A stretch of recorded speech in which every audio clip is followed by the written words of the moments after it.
Brigade Palpitaire, 1 BHK, 2 BHK, 3 BHK flats available. Burigere Cross, Bengaluru. Please contact this number. Annamayya లాంటి ఒక devotional subject చెయ్యాలి అని ఎందుకు అనిపించింది? యాక్చువల్లీ అన్నమయ్య సినిమా ఇప్పటికీ కూడా రీసెంట్ సినిమా రిలీజెస్తో పోల్చుకుంటే ఆడియో ఆఫ్ అన్నమయ్య ఆ సేల్స్ ఇప్పటికీ కూడా స్కై రాకెటింగ్ అవుతూనే ఉన్నాయి. అన్నమయ్య ఒక ఆణిముత్యం, అన్నమయ్య మ్యూజిక్ అసలు వేరే లెవెల్. డివోషనల్ సబ్జెక్ట్ చేయాలన్న థాట్ మీకు అసలు ఎట్లా? అది ఏదైనా ఆయనే ఇచ్చాడు. తిరుపతి సినిమా మొదలు పెట్టేటప్పుడు తిరుపతి వెళ్ళి మొదలు పెడతాం, గడ్డం ఇచ్చేస్తాను. అయిపోయిన తర్వాత తిరుపతి వెళ్ళి గడ్డం ఇచ్చేస్తాను. ఇట్లా ఇప్పుడు వరకు నా గడ్డం తిరుపతిలో తప్ప ఎప్పుడైనా ఎక్కువ రోజులు అయితే పెడితే కొంచెం ట్రిమ్ చేస్తాను అంతే.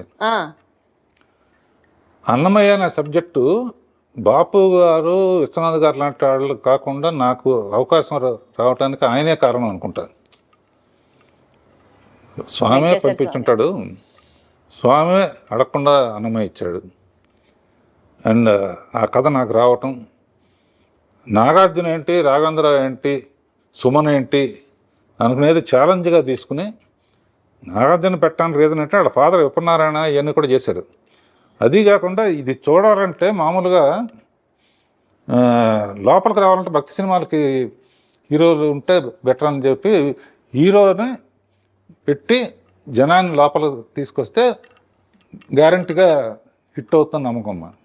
అందునే ప్రెస్ షూటింగ్ జరుగుతున్నప్పుడల్లా ప్రెస్ మీట్ పెట్టలే, అసలు ఒకేసారి సినిమా చూపించాం అనమాట. బెస్ట్ కళ్ళకి పండగ అసలు స్వామిని అలా చూడడం. అసలు క్లైమాక్స్కి అయితే ఇప్పుడు కూడా ఫోన్ చేసి కళ్ళెమ్మటి నీళ్లు తిరగని వాళ్ళు ఉండరు సార్. ఉన్నారంటే వాళ్ళకి అసలు ఇంకా వాళ్ళు వేరే జోనర్ అని అర్థం చేసుకోవాలి అంతే. ఇప్పటికీ టీవీలో వచ్చినప్పుడు చూస్తే ఫోన్లు వస్తాయి నాకు, ఎందుకు రాకుండా అంత ఏడిపించావు అంట. నాకు కూడా అది రామదాసు నిజంగా స్వామి మీ చేత జయించారు అన్నట్టుగా భావించారు. చిరంజీవి గారు, వెంకటేష్ వీళ్ళందరూ కూడా ఎన్ని సినిమాలు చేసి లాభంగా ఒక అన్నమయ్య జాలనేది అంటాను. అండ్ మనం బాధ్యతగా తీసుకుని ఇంట్రడ్యూస్ చేసిన వెంకటేష్ కానీ, మహేష్ బాబు కానీ, అల్లు అర్జున్ కానీ వీళ్ళందరూ వాళ్ళ టాప్ పొజిషన్లో ఉన్నందుకు అంతకన్నా మనకేం కావాలి? సార్థకం సార్, అసలు జన్మ సార్థకం అంతే. మీతో పనిచేయడమే మహాభాగ్యం. అలాంటిది ఇంట్రడ్యూస్ చేసి వాళ్ళందరూ టాప్ పొజిషన్లో ఉండడానికి కారణం మీరే అని అంటే మాత్రం అసలు ఎంత కంటెంట్మెంట్. సార్ ఇప్పుడు పెద్ద సినిమాల్ని అంటే 70mm స్క్రీన్ ఫిల్మ్స్ని, బిగ్ సినిమాస్ని మీరు షూట్ చేశారు, మీరు హ్యాండిల్ చేశారు. ఆర్కే బ్యానర్తో చాలా సీరియల్స్ చేశారు. అది కాకుండా ఇప్పుడు ట్రెండ్కి తగ్గట్టుగా ఓటీటీలో వెబ్ సిరీస్ని కూడా మీరు డైరెక్ట్ చేశారు. కొన్ని వెబ్ సిరీస్ మీరు చేయడం జరిగింది. ఈ ప్లాట్ఫామ్ని ఎలా చూస్తారు మీరు? అప్పుడు సీరియల్ మొదలు పెట్టినప్పుడు ఐడియా అందుకు వచ్చిందని చెప్పాను కదా. కొత్త మొత్తం అయిపోయిన తర్వాత నాకు బ్లాంక్ అయిపోయానమ్మా. బ్లాంక్ అయిపోయాను. ఇప్పుడు ఏం చేయాలి మనం? కాళ్ళ కదా ఆఫీస్కి వచ్చి కూర్చుని ఏం చేయాలి? అప్పుడు నాకు ఐడియా వచ్చింది. సీరియల్ ఐడియా లాగానే యూట్యూబ్ చూడటం మొదలుపెట్టా, షార్ట్ ఫిల్మ్స్. అందులో బెస్ట్గా తీసిన వాళ్ళని పిలిచి కొన్ని షార్ట్ ఫిల్మ్స్ చేసాం. అందులో కొన్ని పాటలు రాయటం కూడా మొదలుపెట్టాను. పాటలు మీరు రాశారా? అరే సో అదే టైంలో ఈటీవీలో కథాసౌధ అని చెప్పి వెబ్ సిరీస్, అంటే ఒక్కో సిరీస్ అరగంటలో అయిపోవాలన్నమాట. అరగంటలో కథ చెప్పడం. అవి ఇప్పుడు శిష్యులను పెట్టేసి అప్పుడప్పుడు సెటిల్కి వెళ్ళి స్టోరీ డిస్కషన్, మ్యూజిక్. సో ఇప్పటికీ మీరు అవి హ్యాండిల్ చేస్తున్నారు, పర్యవేక్షిస్తున్నారు. మన సండే వస్తుంది. ఇప్పుడు లైఫ్ పార్ట్నర్ అని ఒకటి తీశాను, లవ్ యూ నానమ్మ అని ఒకటి తీశాను, సుందరంగా ప్రేమ కథ అని ఒకటి తీశాను. ఏవి అలనాటి ముద్దులని రాబోతోంది అనమాట. ఇది ఇందుగలడందు లేడన్న సందేహము వలదు. మా రాఘవేంద్రరావు గారు అన్ని ప్లాట్ఫామ్స్ లో ఆయన ఉన్నాను అని ప్రూవ్ చేస్తారు. అద్భుతం అసలు. అది కాకుండా ఈ కుర్రాళ్ళందరినీ అయిపోయిన తర్వాత ఈవినింగ్ 4:30 నుంచి 6 వరకు వెళ్ళి పికిల్ బాల్ ఆడతాం అనమాట. మళ్ళీ వాళ్ళతో కలిసి అర్రే వీడు కొంతమంది.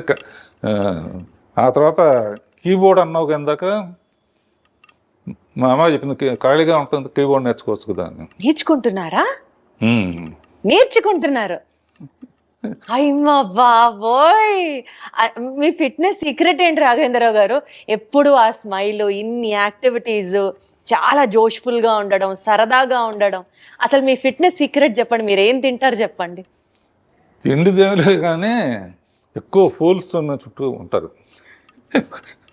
మరి హార్వర్డ్ యూనివర్సిటీ ఇది జేసీ మిల్లర్ ఇటువంటివన్నీ ఎత్తుపండని లేకపోతే ఈడని ఆడని ఊరిని జోకులు వేసుకుంటూ నవ్వటం చాలా ఇష్టం నాకు, నవ్వించటం కానీ. అందుకనే భరణీను బ్రహ్మానందం వీళ్ళు కొంచెం పొయిటిక్ ఇది ఉందన్నమాట.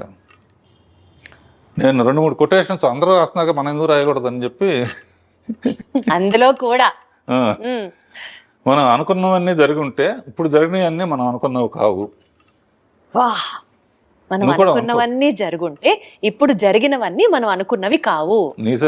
నువ్వు అంతేగా. అంతేగా అంతేగా. అది కాకుండా లైఫ్ని ఇంత లైట్గా తీసుకుంటేనే సీరియస్గా ఉంది, సీరియస్గా తీసుకుంటే ఎలా ఉంటుందని. అంతేగా. అదొకటి నాకు చాలా ఇష్టమైంది. అది మెయిన్ అనమాట. లైఫ్ని ఎంత ఇది వచ్చినా కూడా దాన్ని వెల్కమ్ చేయటం, జోకులు వేసుకుని రే పోయిందిరా సినిమా పోయింది రా. అసలు సో మీకు ఏది ఆ బాధ కానీ ఆ ఫ్రస్ట్రేషన్ కానీ మిమ్మల్ని అసలు టచ్ చేయవు అన్నమాట. అయితే ఇంట్లో కూడా అంతే. మెడిటేషన్ చేస్తారా దానికోసం ప్రత్యేకంగా? అదొకటి ఉంది, మర్చిపోయాను.